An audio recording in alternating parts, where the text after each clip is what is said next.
본 영상은 오주원의 예기치 못한 발연기가 다량 포함되어 있으므로 시청 시 뻔뻔함과 오글거림에 유의하여 시청하여 주시기 바랍니다.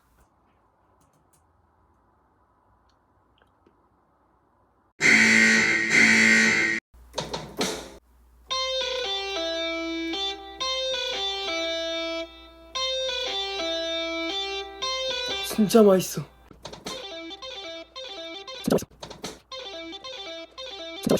똑같은 광고만 나와? 2 hours later. 영화 끝나고 너무 목말라. 저거 그거다.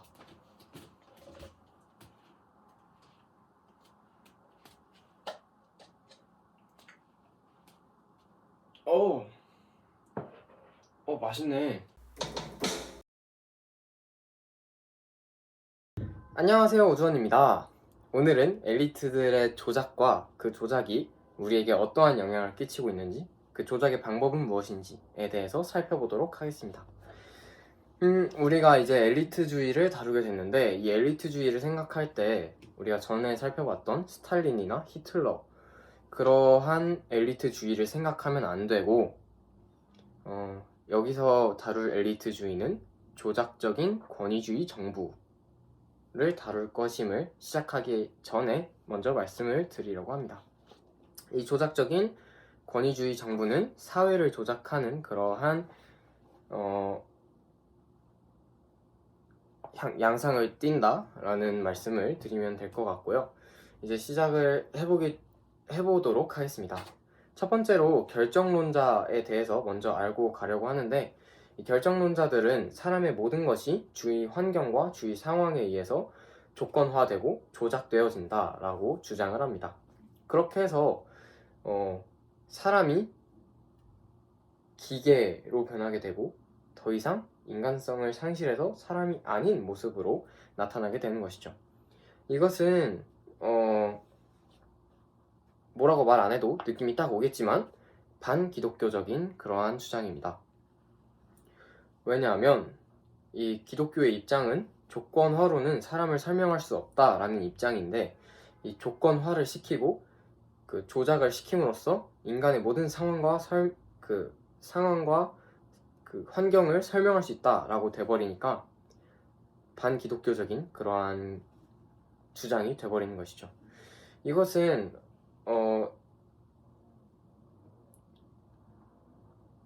결국에는 인간성이 상실하고 반기독교 쪽으로 가기 때문에 인간의 자의적인 선택으로 연결이 되게 됩니다. 그래도 이게 이렇게 추상적인 이론만 있는 게 아니고 두 가지의 실제적인 결과를 내놓게 되는데요. 첫 번째는 사람들이 자기 자신을 기계로 인식한다. 그리고 두 번째는 모든 결정론에는 포함된 조작이 하나씩 있다. 하나씩 혹은 여러 개씩 있다라는 것입니다. 듣고 보니 좋은 실제적인 결과긴 한데 좋은 결과만은 아닌 것 같습니다. 그리고 이제 저희가 생물학적 분야에서 이 사람들이 어떻게 조작을 했고 어떤 방법으로 조작을 했는지 살펴보려고 하는데요. 이것을 살펴보기 위해서는 이 DNA를 해독한 제임스 왓슨과 모리스 윌킨스를 살펴보아야 할 것 같습니다. 이 사람들은 DNA가 화학적 기반으로 이루어져 있다, 생물학적 기반으로 이루어져 있다라고 말하면서 인간을 화학적 성질로 환원할 수 있다라는 생각을 가지게 됩니다. 즉, 인간을 화학적 기계로 환원하려고 하는 것입니다.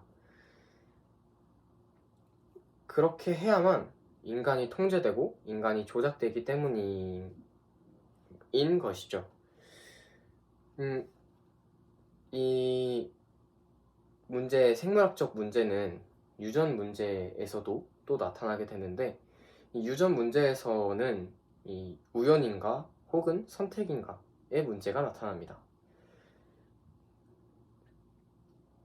여기서 문제가 발생하는데, 여기서 나타나는 문제는 기독교가 부여한 사람의 독특성에 대한 절대적인 노선 없이는 인간성이 아무리 선한 의도를 가졌다고 해도 인간성이 점점 사라진다라는 것인데, 아마 우리 모두는 유전 치료에 대해서 긍정적이지 않을까 생각해 봅니다. 근데 우리가 긍정적이고 유전 치료 해주세요 하고 요청하는 이 요청들이 결국에는 인간성을 점점 없애고 이 기독교가 부여한 절대적인 노선에서 점점 벗어나고 있다라는 것이죠. 그리고 결정적으로 우리가 유전 치료를 괜찮아요, 계속 해주세요 라고 요청하는 것은 광범위한 조작을 도와줄 수 있도록 여러 개의 넓은 길을 펼쳐주는 거나 다름이 없습니다.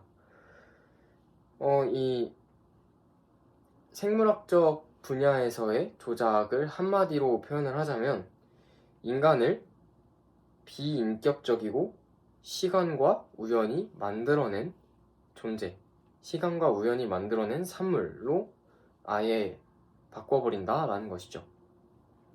그리고 우리는 또 화학적인 분야에서도 살펴볼 수가 있는데 이 화학적 분야에서 나타나는 조작의 방법은 우리가 종종 들을 수 있는 환각제와 안정제, 이런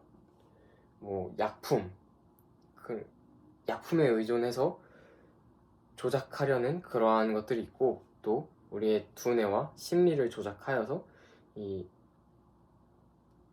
우리가 그런 생각을 가질 수 있게끔 조작하는 조작 방법이 있습니다. 이러한 심리 조작은 어떻게 나타나냐? 똑같은 메시지를 계속 던져주는 것으로 이 심리 조작이 나타나게 됩니다. 이 화학적 분야에서 조작을 하려고 하는 사람들은 이렇게 해서 사회도 조작할 수 있다라고 생각을 하는데, 이렇게 됐을 때 세 가지의 문제점이 나타납니다. 첫째, 그 조작한 통치자들이 누가 통제할 것인가? 그리고 둘째, 사람들이 자신이 무엇을 해야 하는지에 대한 경계선을 갖지 못할 때 사회는 어떤 일이 일어나는가? 셋째, 사람의 생물학적 연속성이 가치를 가지는 이유는 무엇인가? 이 세 개에 대한 문제가 발생하게 되는데, 이 문제와 전혀 상관없이 이 화학적 분야에서의 조작은 계속해서 일어나게 됩니다. 왜냐? 이 사람들이 모든 것을 상대적으로 보기 때문에 원래 있었던 절대 기준과 이 조작한 기준이 상대적으로 이게 더 괜찮아 보이는 거죠. 그래서 이걸 받아들이게 되고, 이 조작한 걸 받아들이게 되고, 한 번 조작한 걸 받아들이면 계속해서 그걸 받아들이긴 점점 더 쉬워지는 것이죠. 그리고 한 번 받아들이게 되면 바뀌기가 굉장히 어려워지게 되는 것이죠. 이러한 생물학적 분야와 화학적 분야, 그리고 결정론자들이 사회를 조작하고 우리를 조작하려 한다라는 것을 지금까지 알아봤는데, 그러면 이 사람들이 조작을 어떻게 하느냐, 중간중간에 이렇게 조작한다 하면서 조작 방법을 알려드리긴 했지만, 좀 더 확실한 조작의 방법은 무엇인가에 대해서 살펴보도록 하겠습니다.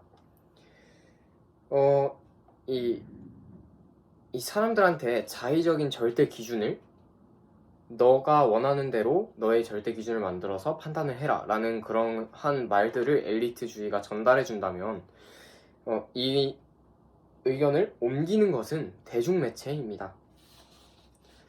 실제로 텔레비전은 텔레비전이라고 하면 옛날 사람 같으니까 하여튼 책에 나온 그대로를 표현하자면, 이 TV는 한 프로그램을 볼 때 우리가 각각의 영상이 편집된 것을 이 편집본 완성본으로 보게 되죠.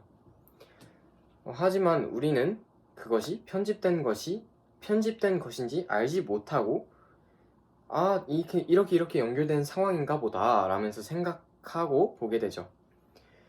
이게 편집자가 우리한테 보여주고 싶은 장면만 보여주게 되는 것이고, 우리가 듣고 싶었으면 하는 그러한 메시지를 담아서 그것만 보여주게 되는 것입니다. 이렇게 해서 편집의 힘, 우리가 흔히 말하죠. 이 방송국 놈들 편집을 또 이렇게 했어 막 이렇게 말하는데, 이 편집의 힘으로 우리가 원하는 장면만, 원하는 부분만, 원하는 메시지로 보게끔 만들게 되는 것이죠. 언론 또한 이 TV와 마찬가지로 편집자가, 이 기자가 자기가 말하고 싶은 거를 자기의 기준으로 우리한테 그 메시지를 계속해서 전달하게 되는 것이죠.